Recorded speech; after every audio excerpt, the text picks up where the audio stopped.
ಹೊಸಕೋಟೆ ತಾಲೂಕಿನ ಕಸ್ಬಾ ಹೋಬಳಿಯ ದೊಡ್ಡಗಟ್ಟಿಗನಬೆ ಗ್ರಾಮ ಪಂಚಾಯಿತಿ ಆವರಣದಲ್ಲಿ 77ನೇ ಗಣರಾಜ್ಯೋತ್ಸವವನ್ನು ಸರಳವಾಗಿ ಆಚರಣೆಯನ್ನು ಮಾಡಲಾಯಿತು. ಗ್ರಾಮ ಪಂಚಾಯಿತಿ ಅಧ್ಯಕ್ಷರಾದ ಸುರೇಶ್ ರವರು, ಪಂಚಾಯಿತಿ ಅಭಿವೃದ್ಧಿ ಅಧಿಕಾರಿ ಸುಬ್ರಹ್ಮಣ್ಯರವರು ಸೇರಿದಂತೆ ಗ್ರಾಮ ಪಂಚಾಯಿತಿ ಸದಸ್ಯರು ಹಾಗೂ ಸಿಬ್ಬಂದಿಗಳು ನಾಡಗೀತೆಯೊಂದಿಗೆ ಗಣರಾಜ್ಯೋತ್ಸವ ಕಾರ್ಯಕ್ರಮವನ್ನು ಸರಳವಾಗಿ ಆಚರಣೆ ಮಾಡಿದರು.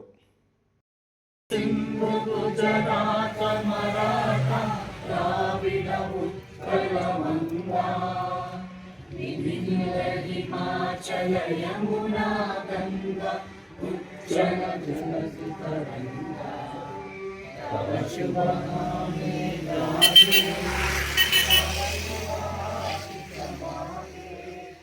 ಗಾಯೇ ತವ ಜಯ ಗಾತಾ ಜನ ಗಣ ವಂದನಾ.